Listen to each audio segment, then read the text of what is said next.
तीर्थास्पदं शिविरं चमुतं शरण्यं भृत्यार्तिहं प्रणतपालभवाद्दिपोतं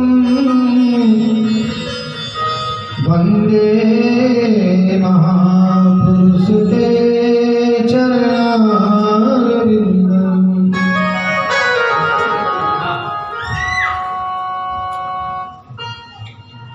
कृष्ण त्वदीय पदपङ्कज पिञ्जरान्ते अतीव मे विशतु मानसराजहंस प्राणप्रयाण समये कफवाद्वितै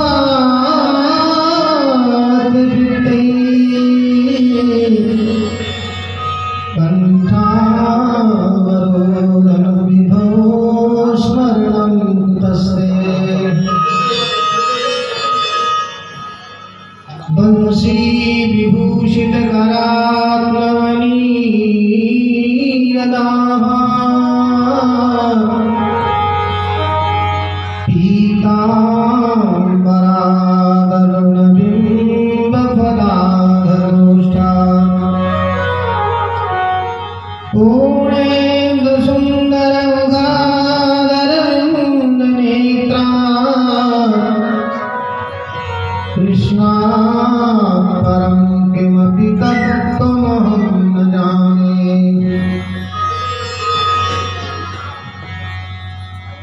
नीलाम्बुजश्यामलकोमलाङ्गं सीतासमारोपितबाहुभां पाणौ महासायकचारुचापं नमामि भगवन्तनाथं कारुण्यरूपं करुणाकरन्तं श्रीरामचन्द्रं शरणं प्रपद्ये। मनोजवं मारुततुल्यवेगं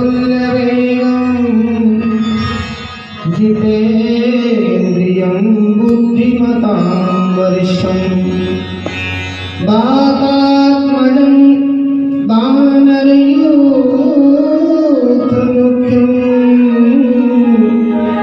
श्रीरामदूतं शरणं प्रपद्ये। गङ्गातरङ्गरमणीयजटाकलापं गौरीनिरन्तरविभूषितवामभागं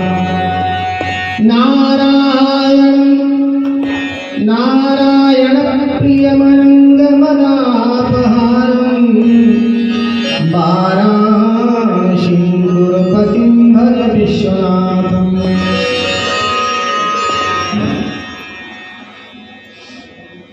विघ्नेश्वराय वरदाय सुरप्रियाय लम्बोदराय सकलाय जगद्धिताय नागाननाय श्रुतियज्ञविभूषिताय गौरीसुताय गणनाथ नमो नमस्ते।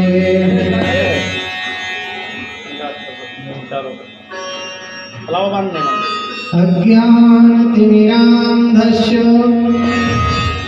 ज्ञानाञ्जनशलाकया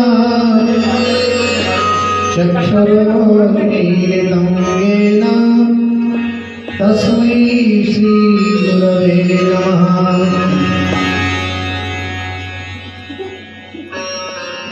भक्ति भक्त भगवंत गुरु चतुर्नाम बपुए इनके पदवंदन की नाशहि विघ्ने।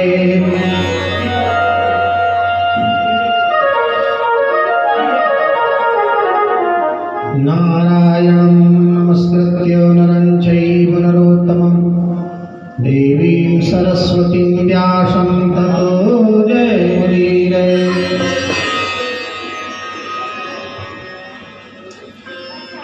बोलिए सत्य सनातन धर्म की जय हो, भागवत भगवान की जय हो, कृष्ण बलदेव की जय हो, श्री सीतारामचंद्र भगवान की जय हो, श्री हनुमान जी महाराज की जय हो, श्री शंकरदेव भगवान की जय हो, बस्ती माता की जय हो, सकल संत हरिभक्तन की जय हो, आज के आनंद की जय हो।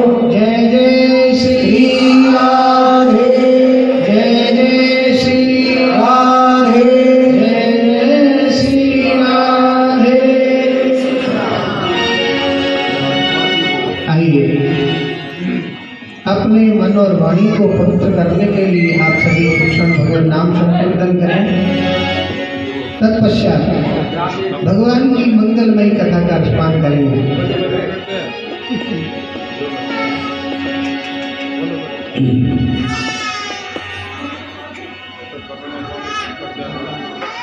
जय राधा माधव,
बोलिए वृंदावन बिहारी लाल की जय। श्री सीताराम भगवान की जय। श्री हनुमान जी महाराज की जय। श्री भोले बाबा की जय। बस्ती माता की जय। जय जय श्री राधे।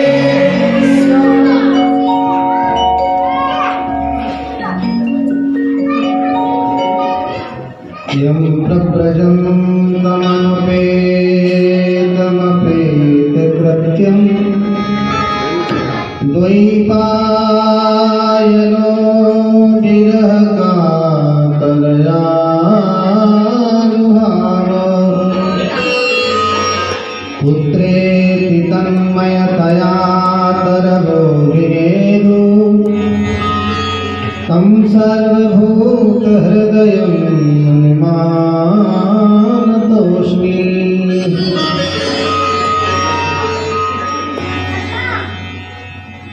परम मंगलमय परात्पर अखिलेश्वर अखिल लोक ब्रह्मांड नायक कलियुग विनिंदित पीताम्बरधारी भक्त वंशा कल्पतरो असंख्य गुणगण निलय परात्पर प्रभु श्री कृष्णचंद्र आनंद कंद नंद नंदन सौदानंदन श्री बालकृष्ण लालजी की महती कृपा से भगवत चरणानुरागी रसिकजन कथा प्रेमियों, आज इस कुरकेन गांव के पावन धरा पर श्री सीताराम भगवान की पावन सन्निधि में हम आप सबके लिए श्रीमद् भागवत कथा का श्रवण करने का अनभिलाप प्राप्त हो रहा। श्री युगल चरणारविंद मकरंद रस सेवित प्रभु प्यारे प्रेम लोग, भगवान की जब महती कृपा होती है तब कहीं श्रीमद् भागवत कथा श्रवण करने का सौभाग्य प्राप्त होता है। निश्चित रूप से हम आप सभी बड़े भागी हैं। भागवत में लिखा है कि भाग्योदयेन बहुजन्म समर्जितेन सत्संग मम च लभते पुरुषो यदा वै अज्ञान हेत कृत मोह मदान्धकारं नासं विधाय हि ततोदये विवेक। भाग्योदयेन बहुजन्म समर्जितेन, जब बहुत से जन्मों के समर्जित पुण्य उदय होते हैं, प्राणी के जब जन्म जन्मांतर के युग युगांतर के कल्प कल्पांतर के पुण्य उदय होते हैं, तब कहीं श्रीमद् भागवत कथा श्रवण करने का सौभाग्य प्राप्त होता है। और वो भी भगवान की पावन सन्निधि में। कहते हैं ना, राम कृपा बिन सुलभ न सोई। ये भगवान की कृपा के बिना सुलभ नहीं है।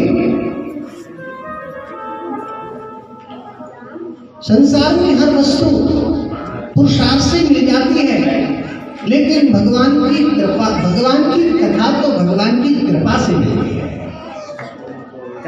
राम कृपा बिन सुलभ न सोई। देख लो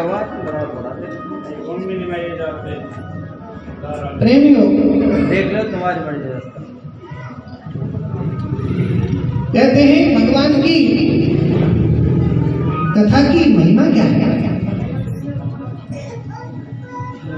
आज कथा के नाम पर व्यथा सुनने को मिलती है। प्रेमियों, कथा तो हरि कथा है और तो सब व्यर्थ की व्यथा है। कथा तो हरि कथा है और तो सब व्यर्थ की व्यथा। कथा किस लिए सुननी चाहिए? का समझने के लिए, और समझना किस लिए चाहिए? का सुलझने के लिए। कथा सुन करके समझो और समझ करके सुलझो।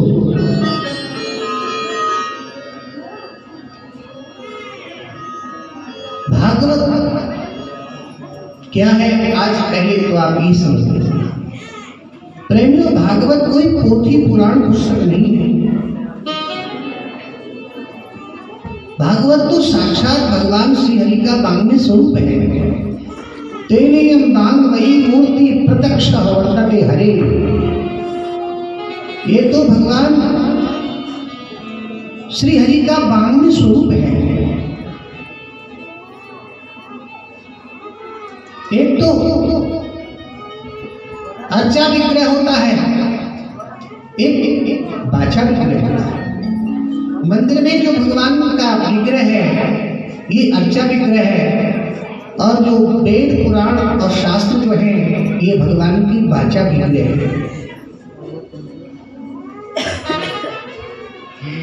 विग्रह का दर्शन करने से अनुग्रह की प्राप्त है।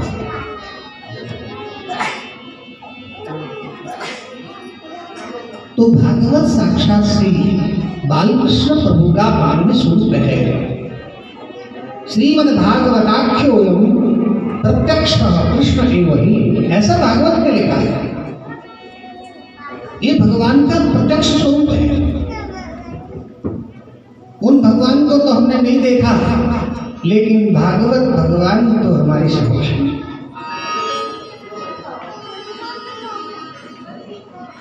प्रेमियों, भागवत को पंचम वेद की उपमा दी है। पंचम वेदानाम श्रीमद् भागवत कथा, लेकिन ये पंचम वेद की उपमा भी छोटी है। भागवत तो साक्षात भगवान का ही स्वरूप है।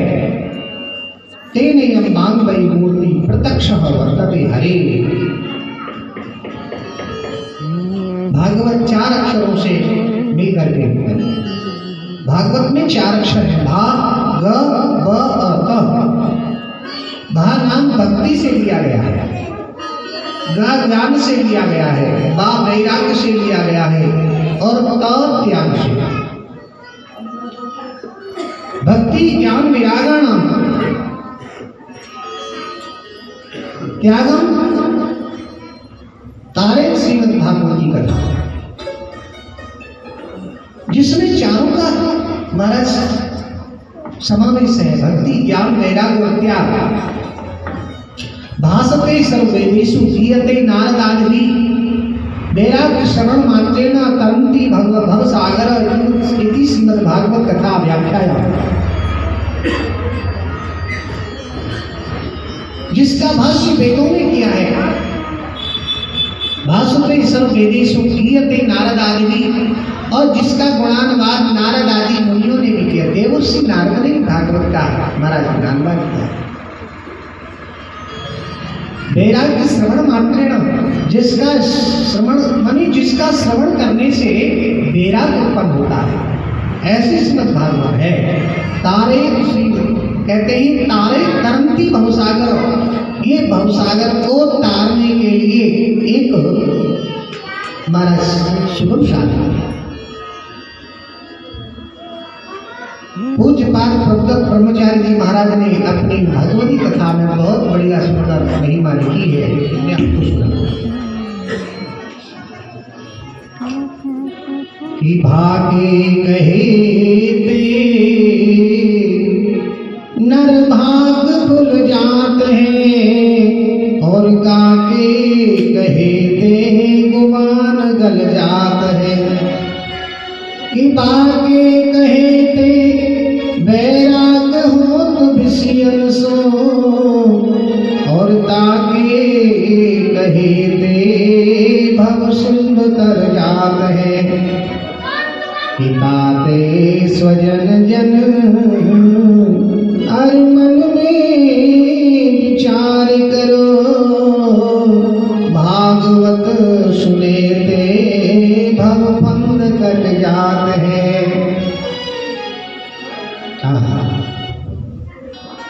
बहुत सुंदर कहते हैं। उन्होंने एक बात और बहुत अच्छी कही है कि दैविक मानसिक, ये भी पूज्यपाद प्रबोधक ब्रह्मचारी जी का भाव है कि दैविक मानसिक चाहे हो ये भव की व्यथा, और सब रोगन की औषधि श्रीमद् भागवती कथा। सब रोगों की एक ही औषधि है, क्या? श्रीमद् भागवती कथा। कोई भी कामना हो, पुत्रैषणा हो, लोकैषणा हो, वित्तैषणा हो, यशैषणा हो, मोक्षैषणा हो, महाराज कोई भी कामना लेकर के भागवत के चरण शरण ग्रहण करते हैं, उसकी समस्त मनोकामना पूरी हो जाती है। अकामा सर्व काम होगा, मोक्ष कामावदारधि विप्रेण भक्ति योगेना एतत् परम। कोई भी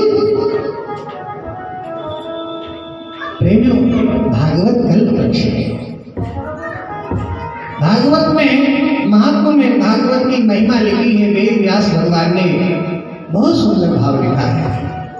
कान्यगम कल्पतरोर गलितम फलम, भागवत के लिए कहा है कान्यगम कल्पतरोर गलितम फलम, सुखमुखादमृतम द्रव संयुतम पिबत भागवतम रसमालयम, मोरहो रसिका भूरिभावुका।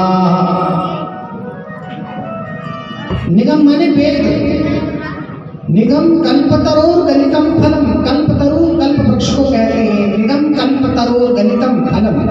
ये भागवत रूपी जो फल है, ये किसका फल है? बोले निगम कल्पतरोर गलितम फलम, वेद रूपी कल्प वृक्ष का फल है। और कल्प वृक्ष की महिमा तो आपने सुनी होगी। कल्प वृक्ष के नीचे जो भी आप बैठ करके जो इच्छा करे वो मन माने,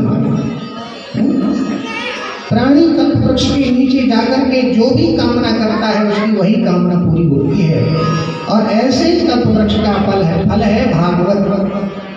बोलिए निगम कल्पतरोर गलितम फलम, गलित माने पका हुआ, गलितम फलम।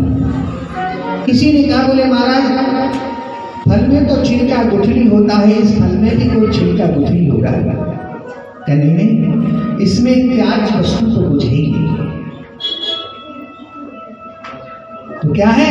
कायम रसमालय, इसमें तो रस ही रस है, रस का आलय है, रस का समुच है, रस का खजाना है, रस की निधि है, रस का सागर है, रसमालय। तो कहते हैं महाराज इस रस का क्या करें? बोले पिबत भागवतम रसमालयम, इस भागवत रूपी रस का माने पान करो, पिबत भागवतम, इसको पियो। बोले कैसे पिए? कर्ण फुटम, ये कान रूपी जो दोने भगवान ने आपको दिए हैं, इनके माध्यम से चकाचक पियो। तो कहा जी कब तक पिए? राधे कहते हैं जब तक जियो तब तक पियो। ये कोई 1-2 दिन 7 दिन का विषय नहीं है प्रेमियों। राजा परीक्षित के लिए तो 7 दिन का श्राप लगा हुआ था, इसलिए उन्होंने 7 दिन कथा का रसपान किया, 7 दिन कथा सुनी। अब हमको कोई 7 दिन का श्राप तो नहीं लगा कि 7 दिन सुने। कथा तो मोर हो रसिका, हे रसिको इसको बार बार पियो, जब तक जियो तब तक पियो। वो भाव का है, ये भावुकों के लिए, रसकों के लिए है। ये वैष्णवानंदन, ये वैष्णवों का है। इसलिए इस भागवत को भाव से पियो। जो भागवत का रस भाव से पीता है उसके जीवन से अभाव दूर हो जाता है, भाव में भर जाता है। और जो भाव से भर जाता है वो भवसागर से तर जाता है। बोलो वृंदावन बिहारी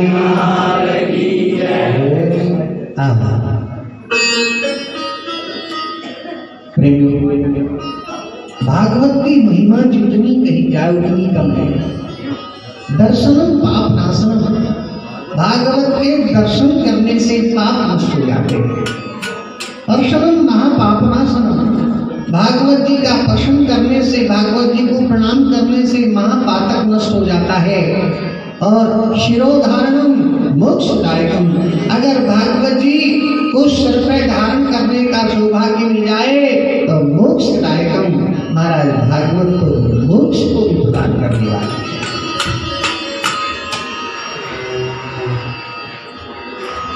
भगवान ने भागवत की महिमा में बहुत सुंदर बात कहा।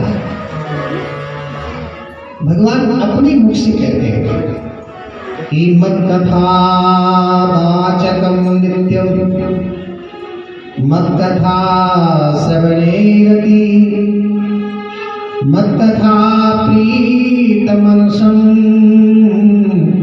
नाहं त्यक्त्यामि तं नरा। मत्कथा वाचकम नित्यम, जो नित्य प्रति मेरी कथा कहते हैं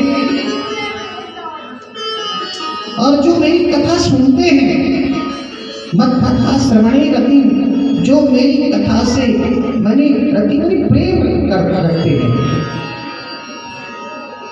मत कथा प्रीत मनसम, और जो मेरी कथा से प्रीति रखते हैं। कब कथा सुनने को मिलेगी, कहाँ कथा सुनने को मिलेगी, कैसे कथा सुनने को मिलेगी, जो कथा के लिए ललायत रहते हैं, मुमुक्षु रहते हैं, पिपासु बने रहते हैं, जिज्ञासु बने रहते हैं,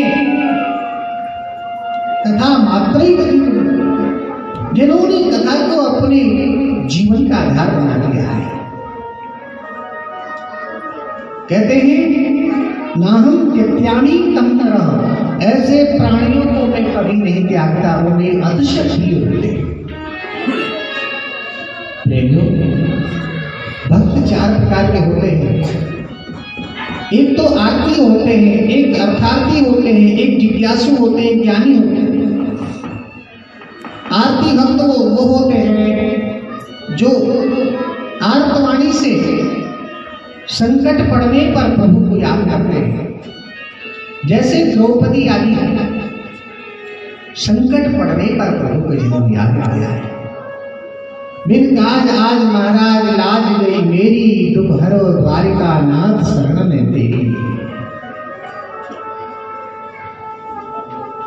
द्रौपदी ने जब आर्तवाणी से भगवान को पुकारा, द्रौपदी की लाज को बचाने के लिए भगवान ने द्रौपदी की साड़ी को अक्षय बना दिया।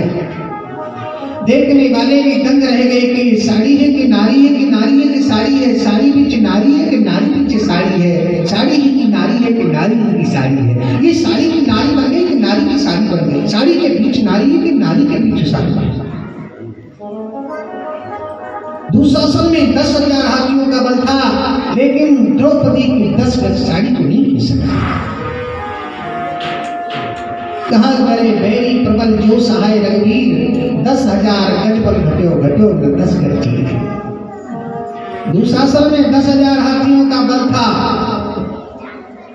उसकी भुजा थक गई, मूर्छित होकर गिर पड़ा, लेकिन द्रौपदी की 10 गज साड़ी को नहीं खींच सका।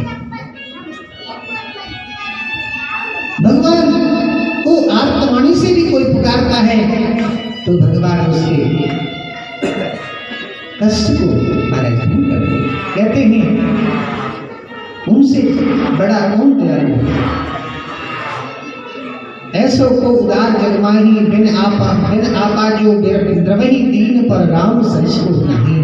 श्री कृष्ण सरिस को भक्तों के कष्ट दूर करने के लिए आज भी भगवान मंदिरों में खड़े हैं। आप कहीं भी किसी मंदिर में जाके दर्शन करना, चाहे तो भगवान राधा कृष्ण का दर्शन करो, चाहे सीताराम जी का दर्शन करो, मंदिर में खड़े हैं। क्यों खड़े हैं? बैठे तो नहीं है।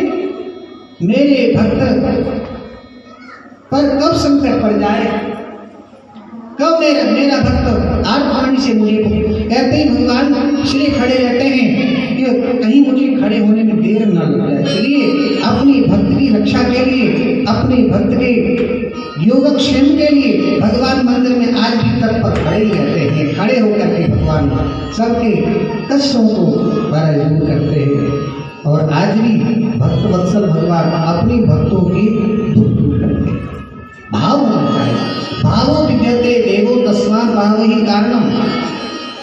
भगवान भावना में निहित है। नकाश्चे विद्यते देवे देवो न पाषाणे वचा यत्र भावो विद्यते देवो तस्मात् भावहि कारणम। भगवान की भक्ति में भाव प्रधान होता है।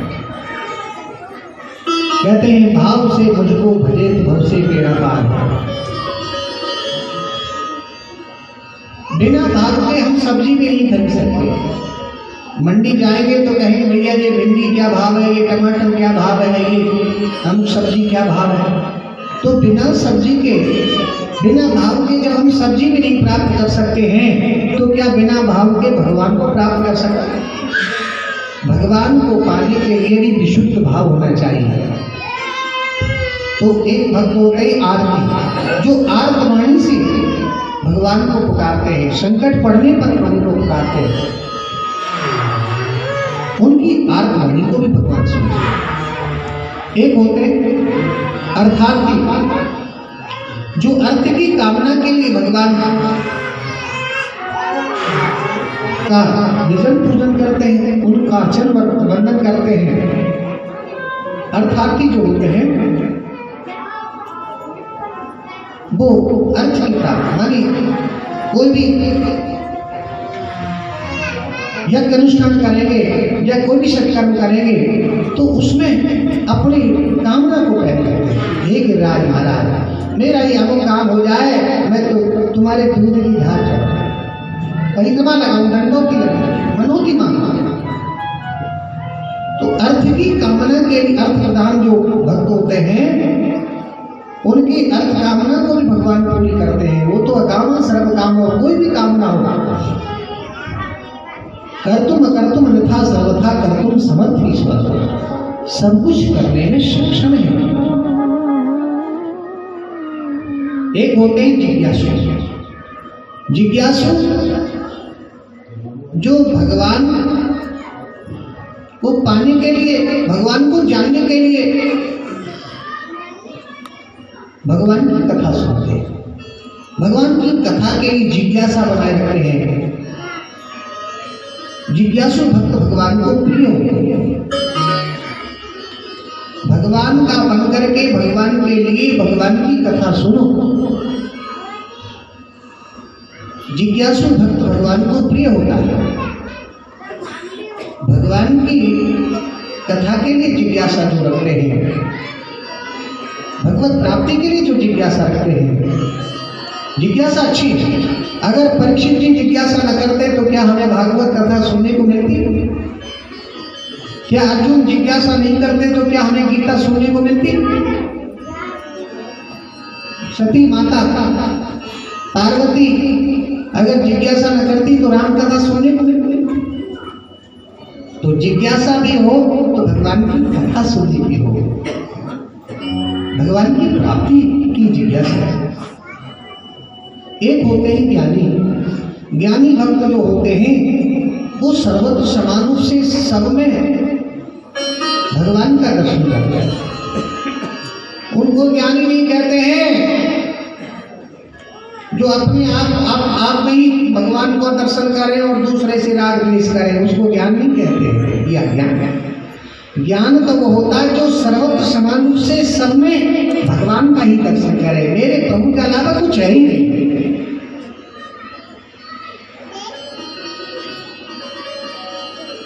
तो कहते हैं ईश्वरः सर्वभूतानां हृदय से कृष्ण की अर्थ। कहते हैं परमात्मा सब जगह है। सिया राम में सब जग जानी, करहु प्रणाम जोर जुग पानी।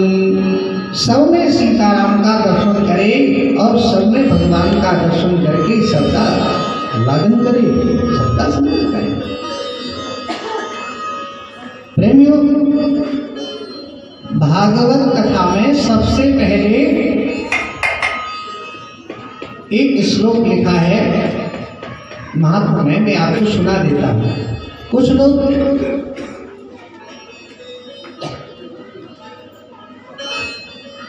यही नहीं जानते हैं कि सच्चिदानंद भगवान कौन है। वो सच्चिदानंद कुछ और ही समझते हैं, मैं किसी का नाम नहीं लेता।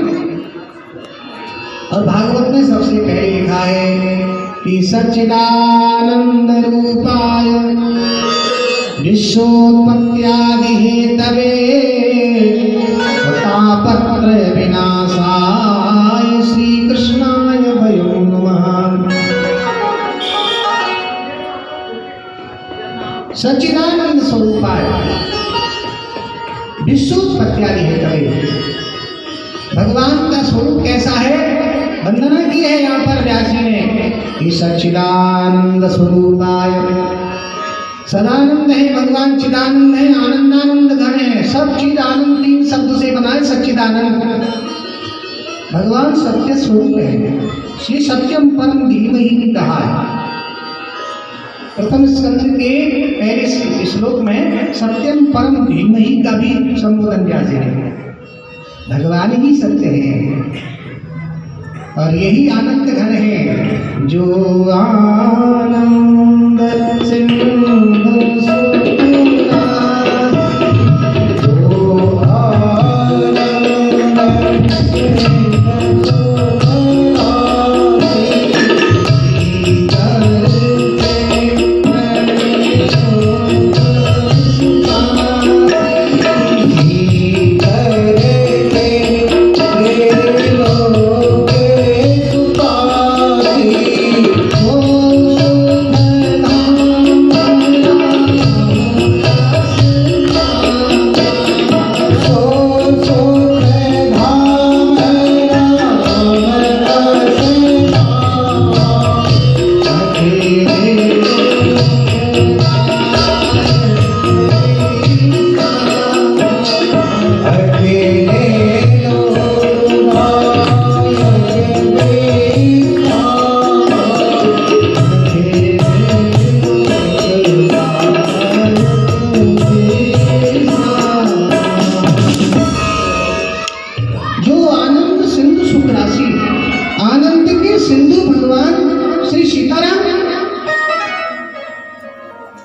और कोई नहीं है।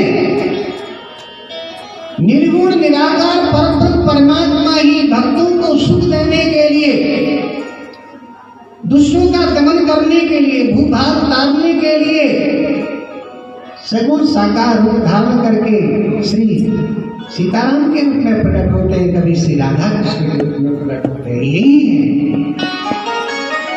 और कोई, यही निर्गुण है जो तीनों गुणों से रहित है, इसलिए ये निर्गुण है। और सभी गुणों से ये संपन्न है, इसलिए ये सगुण है। बोलो सीताराम भगवान। अगुणी सगुणी नहीं कछु भेदा। भाई जल में और लहर में कोई अंतर नहीं है। जल में ही लहर होती है, लहर में जल होता है। आभूषण अलग अलग हो सकते हैं, आभूषणों के नाम अलग हो सकते हैं, लेकिन आभूषणों में सुगंध तो एक ही है। मिठाइयों का नाम अलग हो सकता है, बर्फी, पेड़ा, बालूशाही, कलाकंद, रबड़ी, रसमलाई, जो भी है वो नाम अलग अलग हो सकता है, लेकिन उसमें शक्कर तो सब मिलती है। ऐसे ही भगवान अलग अलग हो सकते हैं, लेकिन तत्व से भगवान एक ही है। गीता जी में भी भगवान कहते हैं, परित्राणाय साधूनां विनाशाय च दुष्कृतां धर्म संस्थापनार्थाय संभवामि युगे युगे। यदा यदा हि धर्मस्य ग्लानिर्भवति भारत अभ्युत्थानम् अधर्मस्य तदा मानं सृजाम्यहम्। जब धर्म की क्षति हो जाती है, अधर्म बढ़ जाता है, तो भगवान साधुओं के परित्राण के लिए, कल्याण के लिए, परित्राण साधुनां विनाशाय च दुष्कृतां, और दुष्टों का दमन करने के लिए, विनाश करने के लिए, धर्म संस्थापना, धर्म की स्थापना करने के लिए संभावामि युगे युग। भगवान कहते हैं युग युग में अवतार लेता। प्रेम तो सच्चिदानंद भगवान का ही नाम है। ईश्वर परम कृष्ण सच्चिदानंद विग्रह अनादिरादि गोविंद सर्व कारण कारणम लिखा है। फिर भी कोई न माने तो उसका कोई इंतजाम नहीं है। स्पष्ट लिखा है शास्त्रों में, पुराणों में। कुछ लोग महाराज भगवान को मानते हैं लेकिन भगवान की कहने को नहीं मानते। क्या ईश्वर परम कृष्ण, ईश्वरों का भी ईश्वर परम कृष्ण श्री कृष्ण है।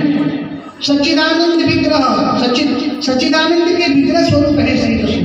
अनादिरादि गोविंद, अनादिरादि जिसके आदमी कोई नहीं है, जिसके बाद में सब अनादिरादि गोविंद, सब सभी कारणों के कारण श्री कृष्ण है। राम सच्चिदानंद गणेशा लिखा है, रामायण में भी पढ़ लेना। राम सच्चिदानंद गणेशा, राम जी साक्षात सच्चिदानंद ही है। इसलिए सच्चिदानंद स्वरूपाय, भगवान का स्वरूप क्या है? बोले सच्चिदानंद स्वरूप है। सच्चित आनंद, तीनों को मिला के सच्चिदानंद। और क्या बोले काम क्या है? विश्वोत्पत्त्यादि हेतवे, विश्व की उत्पत्ति के हेतु है भगवान। उत्पत्ति स्थिति और प्रलय तीनों के कारण भगवान ही को है। तापत्रय विनाशाय श्री कृष्णाय वयं नमः। तीन प्रकार के ताप होते हैं, आदि दैहिक, आदि दैविक और आदि भौतिक। तीनों प्रकार के तापों को विनाशाय मानी विनिष्ट कर देने वाले, समूल जड़ से उखाड़ के फेंक देने वाले। देखिए, एक तो नाश होता है, एक विनाश होता है, दोनों में फर्क है प्रेम में। जैसे आपकी हरी हुई फसल है, कभी कभी दैविक प्रकोप से ओलावृष्टि हो जाता है तो फसल को कहते हैं भाई फसल का नाश हो गया, कहते हैं ना नाश हो गया। लेकिन अगर उस हरी फसल को जड़ से उखाड़ के फेंक दिया जाए तो कहते हैं विनाश हो गया, फिर उसमें कुछ शेष नहीं रहता है। नाश में तो कुछ शेष अवयव रह जाता है, लेकिन विनाश में फिर कुछ नहीं रहता है। तो भगवान के लिए विशेषण असंख्या का संबोधन किया है। तापत्र विनाशाय, भगवान तीनों प्रकार के तापों को विनाशाय विनिष्ट कर दें, जड़ से उखाड़ के फेंक देने वाले ऐसे श्री कृष्ण है। श्री कृष्ण के लिए वयमानी हम सभी हनुमान मानी नमस्कार करते हैं। बोलिए कृष्णचंद्र भगवान की।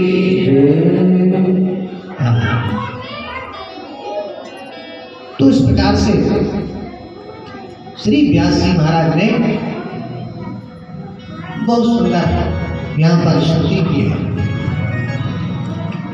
प्रेमियों, भागवत की महिमा अपूर्व है, अनिर्वचनीय है।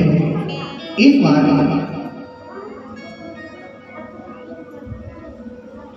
श्री सुखदेव जी महाराज जब राजा परीक्षित के लिए कथा सुना रहे थे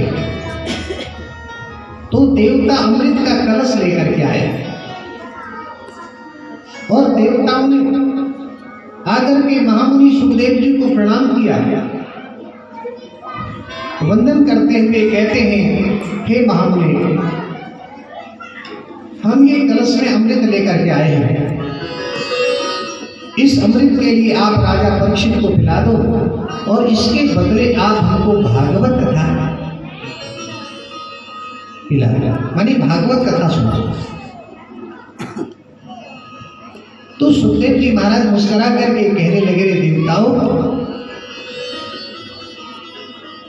तुम तो व्यापार का सौदा करने के लिए व्यापारी बन के आए हो। भागवत के लिए तो जिज्ञासु होना चाहिए और भागवत की तुलना तुम अमृत से करते हो। पहली बात तो यह है कि तुम इस कथा के सुनने के अधिकारी नहीं हो। इस कथा के सुनने के अधिकारी तो केवल मृत्यु लोक के ही प्राणी है। पहले तो तुम्हारा अधिकारी नहीं है कथा का। दूसरी बात यह है कि भागवत की तुलना तुम अमृत से कर रहे हो। क्व सुधा क्व कथा लोके क्व काचा क्व मणिमहान, क्व कथा क्व सुधा। सुधा मानी अमृत। कहाँ तो कथा और कहाँ सुधा? क्या तुम दोनों की तुलना समान रूप से कर रहे हो? वह काचा वह मणि, कहाँ तो कांच का टुकड़ा और कहाँ मणि महान, कहाँ बहुमूल्य मणि।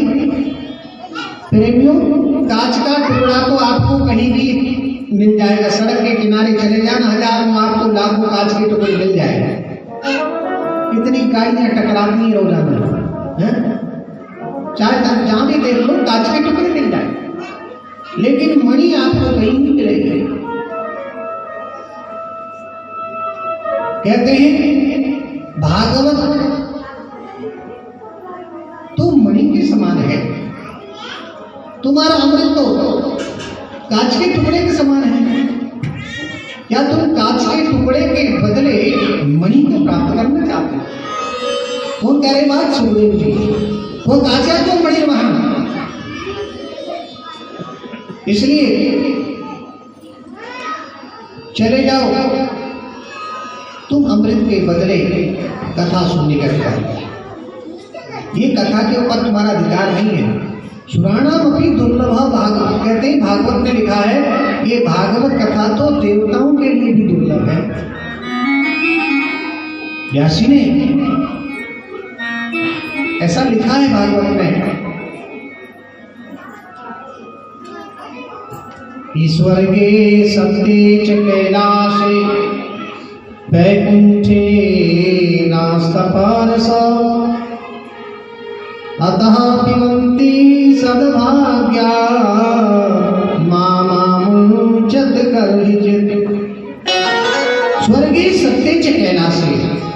प्रेमियों, ये भागवत कथा स्वर्ग में नहीं मिलती है, ये कथा सत्यलोक में नहीं मिलती है, पाताल लोक में ये कथा नहीं मिलती है, अरे वैकुंठ में भी ये कथा नहीं मिलती है।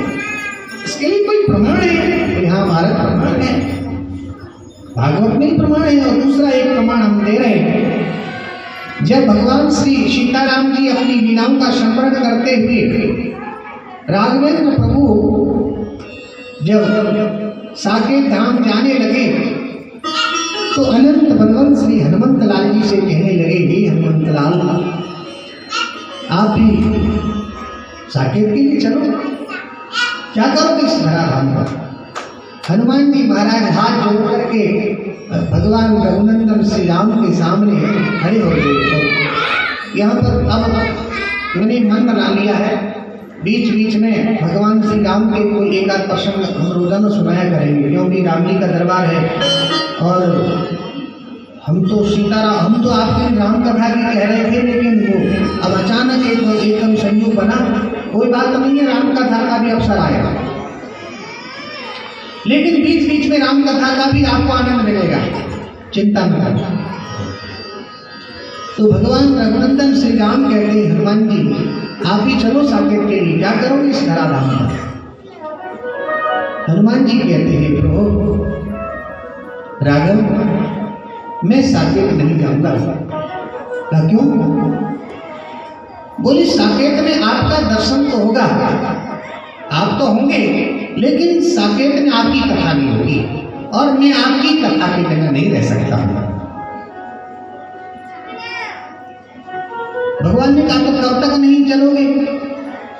बोले इस धरा धाम पर जब तक आपकी कथा सुनने को मिलेगी तब तक मैं इस धरा धाम पर ही रहूंगा। प्रमाण वाल्मीकि रामायण में इसका उदाहरण है। बोले जब तक भगवान से कहते हैं आपकी कथा इस धराधाम पर सुनने को मिलेगी तब तक मैं इस धराधाम पर ही रहूंगा। प्रेमियों, आज भी अनंत बलवंत श्री हनुमंत लाल जी अपनी शक्ति के सहित इस धराधाम पर विराजमान। बोली हनुमान जी महाराज की जय। और ऐसा प्रमाण है, यत्र यत्र रघुनाथ कीर्तनम तत्र तत्र कृतमस्तकांजलि वासुवाय परिपूर्ण लोचनम मारुति नमत राक्षसांतकम, ऐसा लिखा। यत्र यत्र रघुनाथ कीर्तन, जहाँ जहाँ भगवान रघुनाथ का कीर्तन होता है, जहाँ जहाँ भगवान की कथा होती है, तत्र तत्र कहाँ तहाँ हनुमान जी महाराज विराजमान हो जाते हैं। हम लोग तो एक ही जगह कथा में उपस्थित हो सकते हैं, लेकिन हनुमान जी तो महाराज तत्र तत्र जहाँ जहाँ भगवान की कथा होती है वहाँ वहाँ अनेक रूप धारण करके पहुंच जाते हैं। बोलो हनुमान जी महाराज। श्री राम जानकी सीधा उठाइयो बैठे हैं मेरे सीने जानकी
बैठे हैं मेरे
कहते हैं सुखदेव जी महाराज ने कहा तुम इस कथा के अधिकारी हो। देवताओं को अमृत के सहित सुखदेव जी ने बहिष्कृत कर दिया। ध्यान सुखदेव जी ने उनको बहिष्कृत कर दिया। देवताओं को बड़ा धक्का लगा। देवताओं ने विचार किया भागवत कथा की इतनी बड़ी गरिमा है।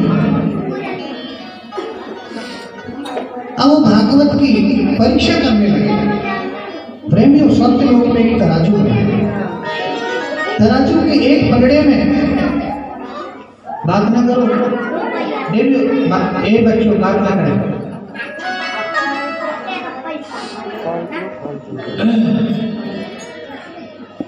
एक पलड़े में धर्म अर्थ और काम मोक्ष चारों प्रसाद रखे। चारों वेद रखे।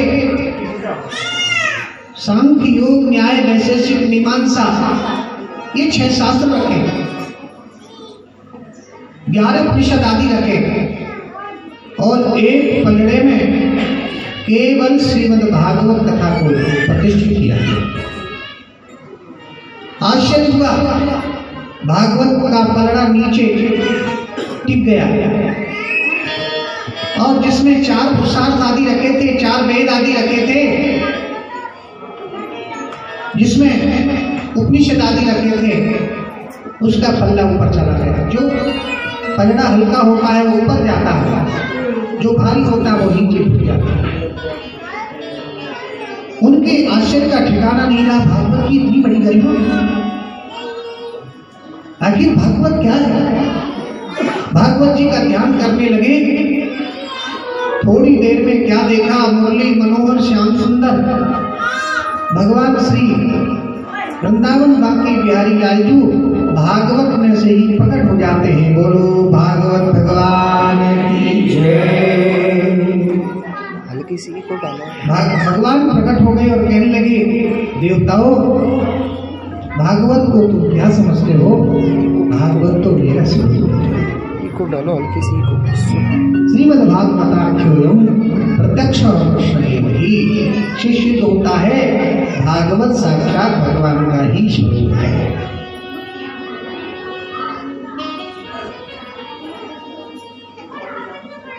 भागवत का एक श्लोक भी कोई उच्चारण करता है वह व्यक्ति पापों से मुक्त हो जाता है और राधा माधव के युगल चरणों की भक्ति का अधिकारी हो जाता है।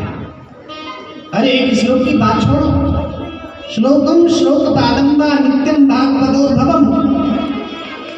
एक श्लोक का चौथा चरण भी कोई अगर उच्चारण करता है वह व्यक्ति भी भगवान की भक्ति का अधिकारी होता है। और एक श्लोक का चौथा चरण में आप सबको आधे मिनट में याद करा सकता हूं। बोलो राधे राधे। भागवत के श्लोक का एक श्लोक के 4 चरण होते हैं और 4 चरण में से अगर कोई एक चरण का भी उच्चारण करे वह व्यक्ति भी राधा माधव के युगल चरणों की भक्ति का अधिकारी हो जाता है। आप सब बोले गोविंदाय नमो नमः। बोलिए गोविंदाय नमो नमः। गोविंदाय नमो नमः। याद हो गया कि नहीं हो गया? झूठ थोड़ी बोल। महाराज का सच कहने से फुर्सत नहीं। देखिए कृष्णाय वासुदेवाय हरे परमात्मने ये 2 चरण हो गए। कृष्णाय वासुदेवाय 1 चरण, हरे परमात्मने 2 चरण, प्रणत क्लेश नाशाय 3रा चरण और गोविंदाय नमो नमः 4था चरण। भागवत के एक श्लोक का कोई 4था चरण में उच्चारण करता है वह व्यक्ति भी पाप मुक्त हो जाता है।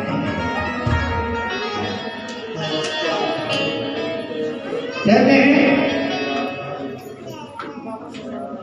भागवत की बड़ी अपूर्व महिमा है। एक बार श्री नारद जी महाराज हरि गुण गाते बिना बजाते और इस धरा का आक्रमण करते हुए महाराज अवलोकन करते हैं। कहते हैं पुष्करम च प्रियागम च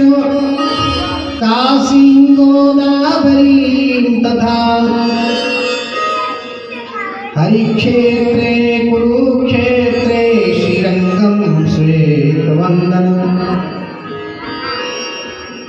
पुष्करम च प्रयागम च काशी गोदावरी गंगे, ये जितने भी तीर्थ हैं इन तीर्थों का अटन करते हुए श्री नारद जी महाराज भूमंडल का अवलोकन कर रहे हैं। उन्होंने क्या देखा? तीर्थों में दंभ ने आश्रय ले लिया है। दंभ और पाखंड तीर्थों में महाराज पैर पैर फंसा चुके हैं। ठीक है, उन्होंने फिर गांव की ओर देखा। गांव में क्या देखा? कि सत्यम नास्ति तपा शौचम। थोड़ी देर के लिए बंद करवा दो ये बात में, तो ये ध्यान तो करे रहेगा। कहते हैं कबीरा मन तो एक है।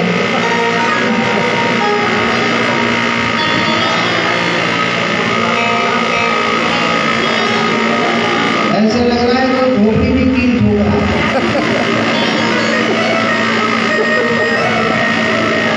बोलिए वृंदावन बिहारी लाल जय। हाँ, सत्यम नास्ति तप शौचम दयादानं न विद्यते उदरं भग्नो जीव परागा कूटभाषिणः। देखा गांव में सबसे लोग विमुख हो गए। सत्य की दुहाई तो देते हैं लेकिन अनुसरण नहीं करते हैं। सत्यम नास्ति तपा शौचम, और तप करने की इच्छा, न पानी का तप है न शारीरिक तप है।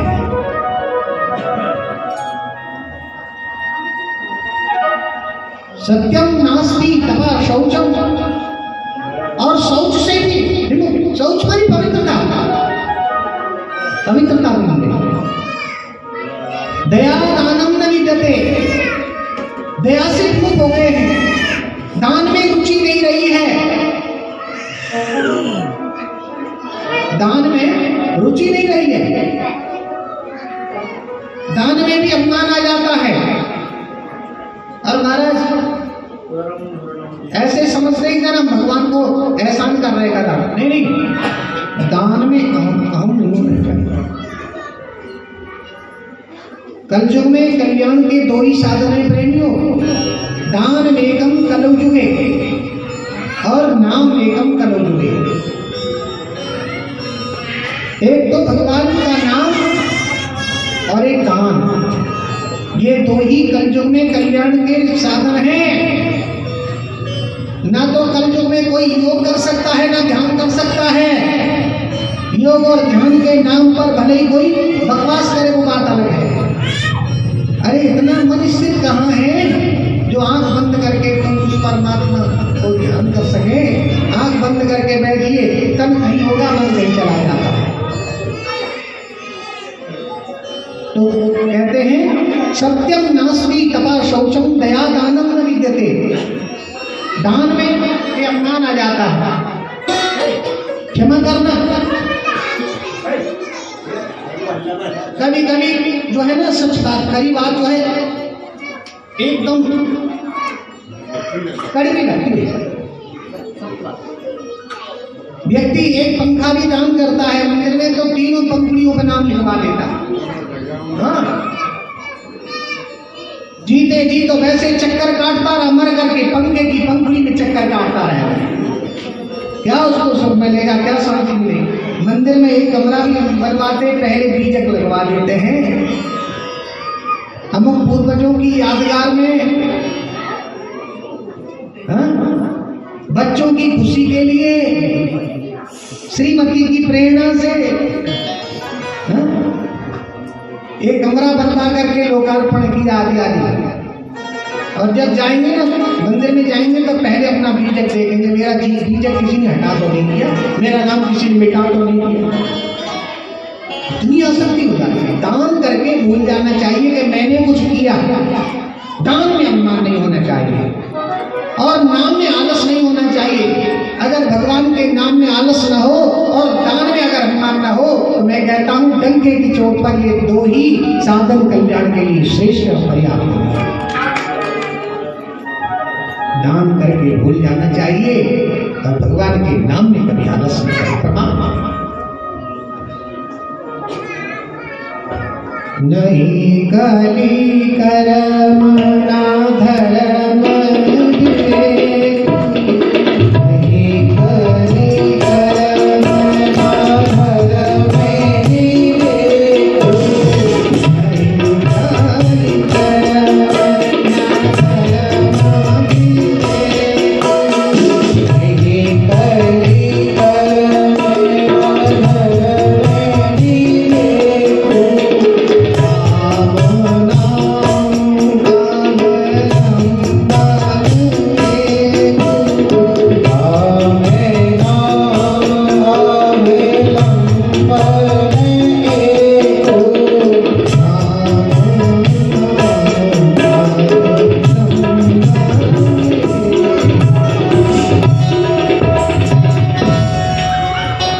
नहीं कली कर्म न धर्म विवेको राम नाम अवलंबन हेतु कलयुग केवल नाम आधारा सुमिर सुमिर नरपत नाम संकीर्तनम यस्य सर्वत पापनाशनम प्रणामो दुख शमनस्तम तम नमामि हरि पर।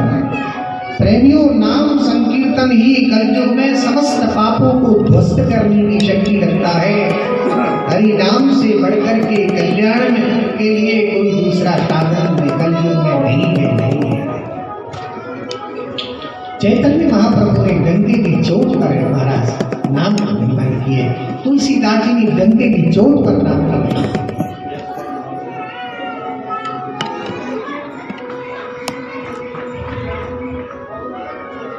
हरे नाम हरेर्नामैव केवलं कलौ नास्त्यैव गतिरन्यथा। हरेर्नामैव केवलं कलौ नास्त्यैव गतिरन्यथा। कलयुग में कल्याण के लिए कोई दूसरा साधन नहीं है। फिर भी कोई भटकता फिरे महाराज उसका भी पाएगा। कलयुग में सबसे श्रेष्ठ साधन कल्याण के लिए है भगवान नाम संकीर्तन, भगवान का नाम जाप। अब एक बीमारी और है। बोले महाराज एक व्यक्ति हमसे पूछ रहे हैं ये बगड़ के किराए की बात चल बल जा। बोले महाराज किस राम का भजन करें?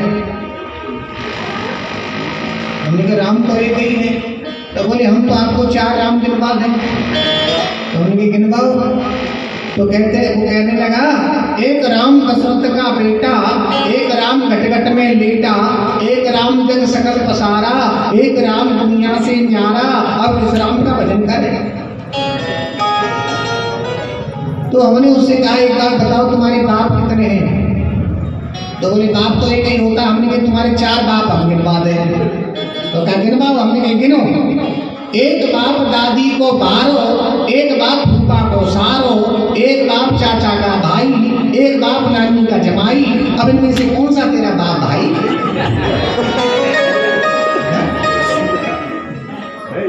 बाप तो एक ही, व्यक्ति एक है, उपाधि कितनी है?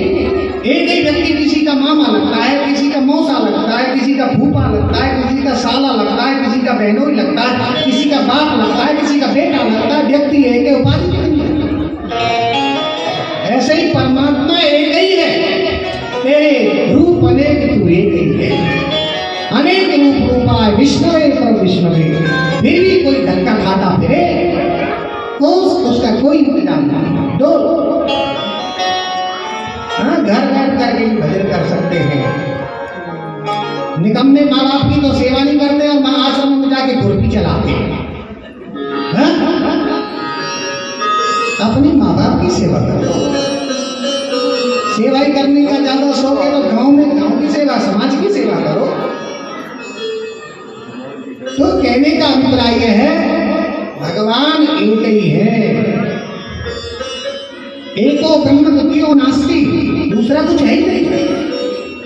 एकम नित्यम विमल अचलम सर्वधि साक्षी भूतम मायातीतम त्रिगुण रहितम तम सत्तम, एक ही।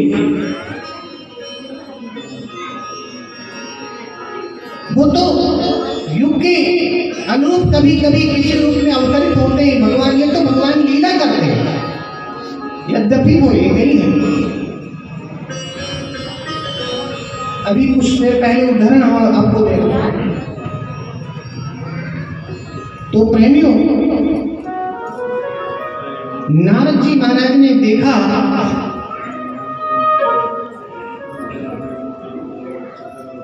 कि गांव में लोग शब्द से विमुख हो गए। झूठ ही लेना, झूठ ही देना, झूठ ही भोजन, झूठ चबेना और झूठ बिना कुछ बात बने। महाराज हर बात में झूठ का सही है। तो श्री नारद जी महाराज वृंदावन की ओर गए। वहां उन्होंने क्या देखा कि एक युवती अपने पुत्रों की दुर्दशा को देख करके क्रंदन कर रही है, रुदन कर रही है। उसके पास में कुछ युवतियां और बैठी हैं। नारद जी जा रहे हैं, श्रीमन नारायण नारायण नारायण, श्रीमन नारायण नारायण नारायण,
बलंग हो गई। बोलिए नारायण भगवान की जय। हरि गुण गाते बीड़ा बजाते श्री नारद जी महाराज जैसे वृंदावन लोग गए तो वहां जाकर के क्या देखा, एक युवती नारद जी को पुकार कि भो भो साधो क्षणं तिष्ठत् मच्चिन्तामपि नाशय दर्शनं तव लोकस्य सर्वथा गहनं परम्। भो साधो, हे साधो, क्षणं तिष्ठत्, एक क्षण के लिए मत चिंता, मेरी चिंता का निवारण करो। तो आप तो सुन साधु नाम दर्शनम पुण्यम तीर्थ भूता ही साधव कालेन फलते तीर्थ साधो सत्य समागम।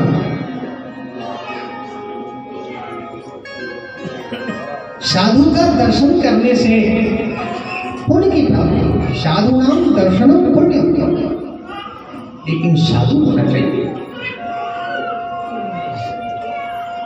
तीर्थ भूता ही साधव, संत महापुरुष जो होते हैं वो तीर्थ से भी बढ़कर के होते हैं। तीर्थ भूता ही साधव, तीर्थ में स्नान करने से, दान पुण्य करने से ही पुण्य की प्राप्ति होती है, लेकिन कालेन फलते तीर्थ, और कुछ समय में जाके उसका लाभ मिलता है। लेकिन साधो सत्य समागम, शब्द मानी तुरंत, संत का दर्शन करके तुरंत फल की प्राप्ति होती है। तीर्थों को भी पावन बनाने की सामर्थ्य संत में होती है।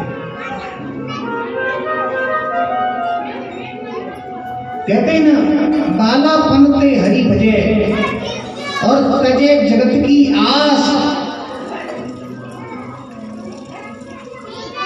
बालापन ते हरि भजे, जो बचपन से हरि का भजन करते हैं और जो एक पैसे का कभी संग्रह नहीं करते, पैसे को छूते नहीं है, और जिनके आश्रमों में बड़ी बड़ी जो दान पेटियां रखी हैं, मैं उन साधुओं की बात नहीं कर रहा हूं, मैं उनकी कर रहा हूं जो एक पैसे को छूते भी नहीं।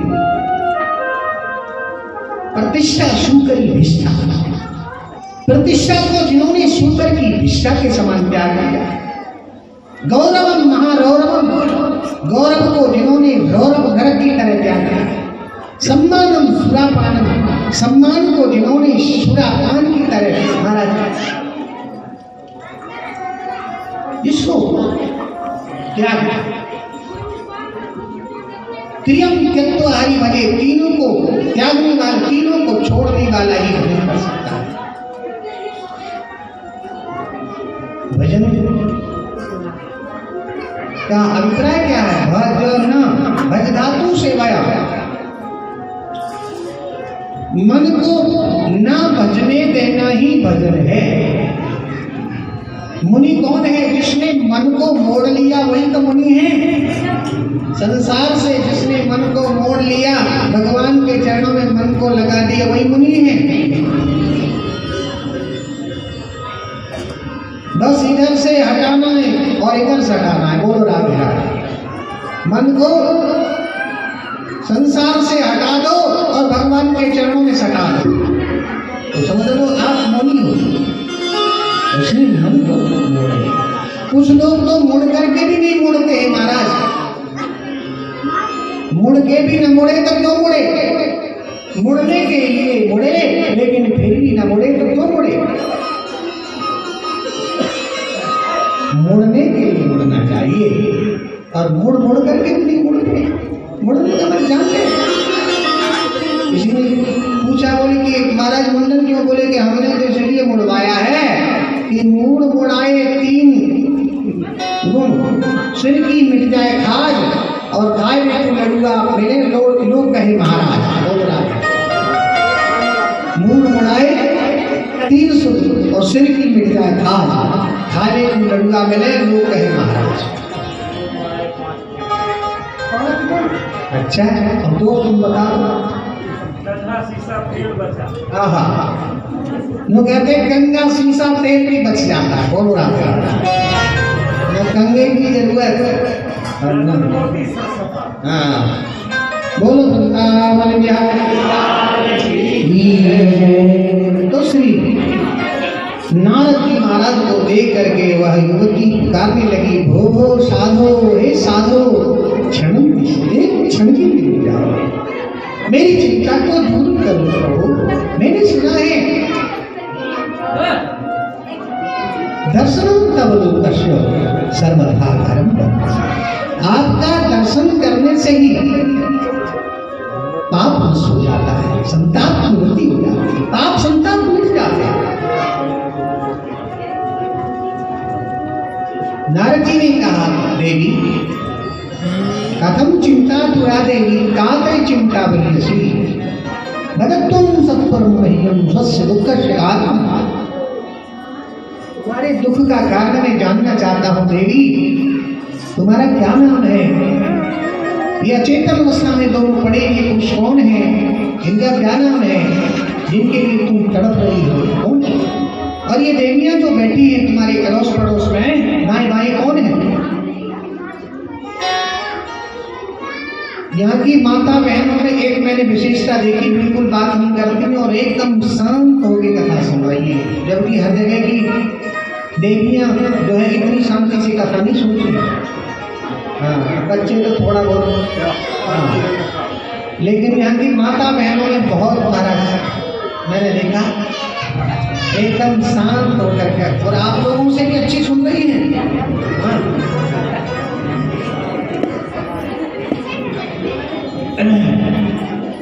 मैं आपकी मुंह पे पढ़ाई नहीं कर रहा हूँ, हकीकत बात।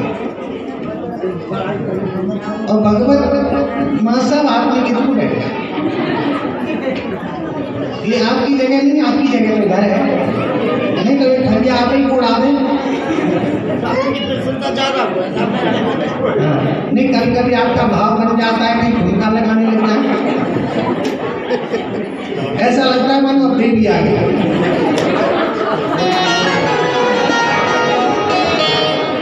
आपका भाव बहुत अच्छा है। बोलो वृंदावन बिहारी लाल की जय। हाँ तो कथा कहाँ चल रही थी? मैं कभी कभी बीच में पूछूंगा, आप लोग ये मत सोचना कि महाराज कहीं भूल तो नहीं गए। हाँ ऐसा मत सोचना, हम तो आपको बिना ही देके सुनाएंगे साथ होते। तो नारद जी महाराज देवी से कह रहे हैं कि देवी आप अपना परिचय बताओ। तो अपना परिचय बता रहे हैं कि अहम भक्ति ख्याता इमो में तनयो मत ज्ञान वैराग नाम काल योगे जर्जरो कि उत्पन्ना द्रवणेशाः वृद्धि कर्णाटके गता क्वचित् क्वचित् महाराष्ट्रे गुर्जरे किन्नतांगता। महाराज मेरा नाम भक्ति है, अहम भक्ति और इम ये दोनों मेरे तनय मेरे पुत्र हैं। इनका नाम और ज्ञान वैराग्य नामान, उनका नाम ज्ञान और वैराग्य है। कहा देवी तुम तो जवान हो, लेकिन तुम्हारे ये बेटा इतने बुढ़े हो गए जिनसे खड़ा भी नहीं हुआ जाता है, इसका कारण? बोले काल योगे न जर्जरो, ये काल योग के अनुसार जर्जरित हो गए, इनकी अवस्था महाराज जी यही तो कष्ट है कि मैं तो जवान हूं लेकिन मेरे बेटा दोनों बुढ़े हो गए और इनसे खड़ा भी नहीं हुआ। भक्ति माँ है और ज्ञान वैराग्य पुत्र हैं।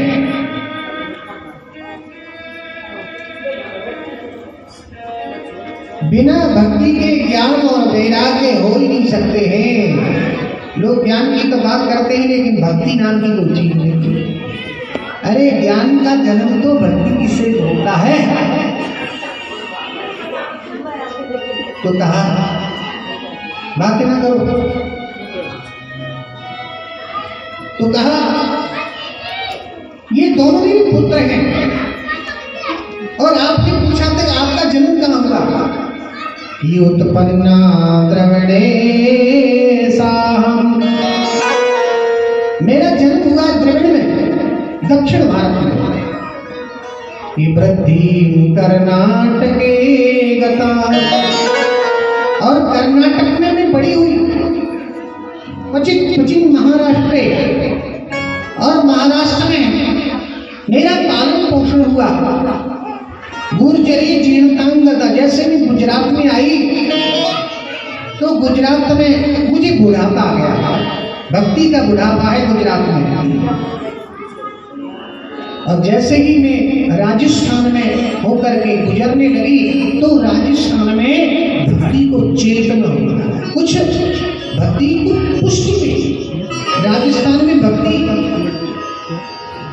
है और भक्ति में राजस्थान में पीछे नहीं है।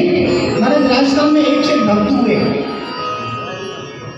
राजस्थान में दिखावा कम है और वास्तविकता ज्यादा है। गुजरात में दिखावा ज्यादा है, वास्तविकता कम है। गुर्जरी चेतनांग, जैसे ही मैं गुजरात होकर राजस्थान में आई तो मुझे कुछ चेतना मिली, और जैसे ही मैं वृंदावन में गई तो वृंदावन में मुझे जो है जवानी प्राप्त हो गई। वृंदावन पुनः प्राप्य नवीन स्वरूप भागवत में लिखा है। वृंदावन में भक्ति आकर के पुष्ट हो गई, क्योंकि वृंदावन भक्ति का केंद्र है, ज्ञान का केंद्र है काशी बनारस, और वैराग्य का केंद्र है अयोध्या। अगर आपको वैरागियों का दर्शन करना हो, चार मूल की लंगोटी लगाने वाले, भभूति रमाने वाले, जटाजूट धारण करने वाले विरक्त वैष्णव और भीतरा, अगर तुम्हें त्यागियों का दर्शन करना हो तो अवध चले जाए। अयोध्या में एक से एक त्यागी केवल भभूति रमाते हैं और लंगोटी धारण करते हैं, और एकदम लगता है कि वैराग्य का बांधने सूट, वैराग्य ने ही सूट धारण कर लिया। अगर वैरागियों का दर्शन करना हो, वैराग्य का दर्शन करना है तो अयोध्या, और ज्ञानियों का दर्शन करना हो तो बनारस काशी। अब तो बात नहीं रही है, काशी में हम लोग भी जाते हैं। पहले काशी में झाड़ू लगाने वाले महतवी संस्कृत बोलते थे।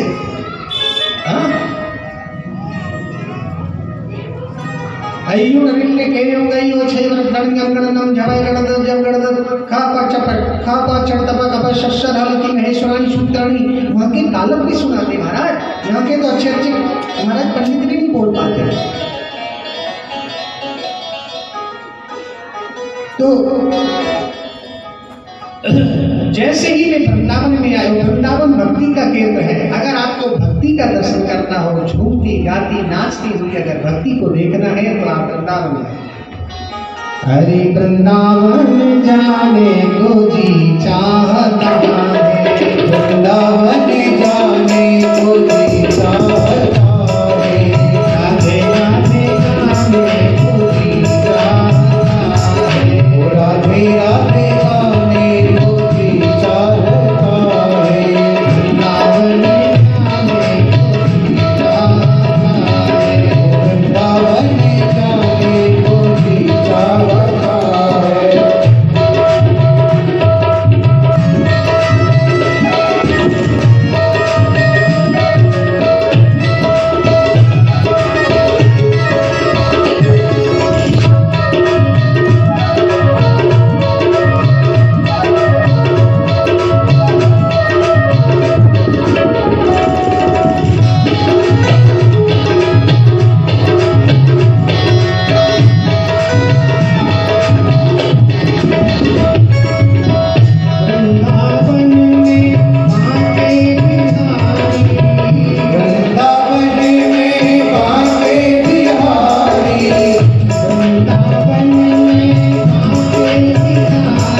रज रज रानी वृंदावन में, रज रज रानी वृंदावन में, रज रज रानी वृंदावन में, रज रज रानी।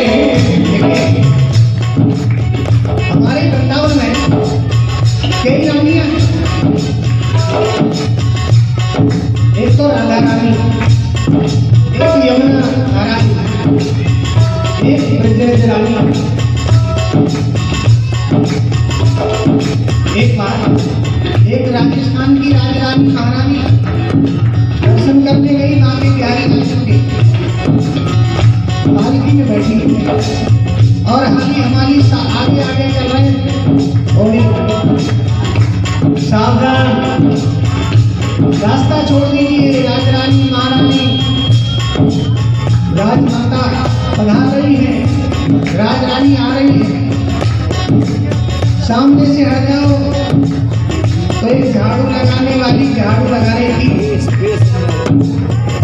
तो उसने सुना, बोले हमारे वृंदावन में तो 4 ही रानी है, 5वीं रानी कहाँ से आ गई? बढ़ जाओ, राजरानी आ रही है। मैं तरफ को कहने लगी झाड़ू लगाने वाली, बोले रहने दो, राजरानी आ रही है। वृंदावन में तो 4 ही रानी है, ये 5वीं रानी कहाँ से आ गई? बोले क्या कह रही हो? मैं बोल तो रानी कहने लगी, कोई बात नहीं, बोलने दो। रानी ने कहा पालकी रोक। रानी का मुझे उतार दो, कर गई। अब वो राजरानी कहने लगी, बहन ये 4 रानी कौन कौन सी हैं?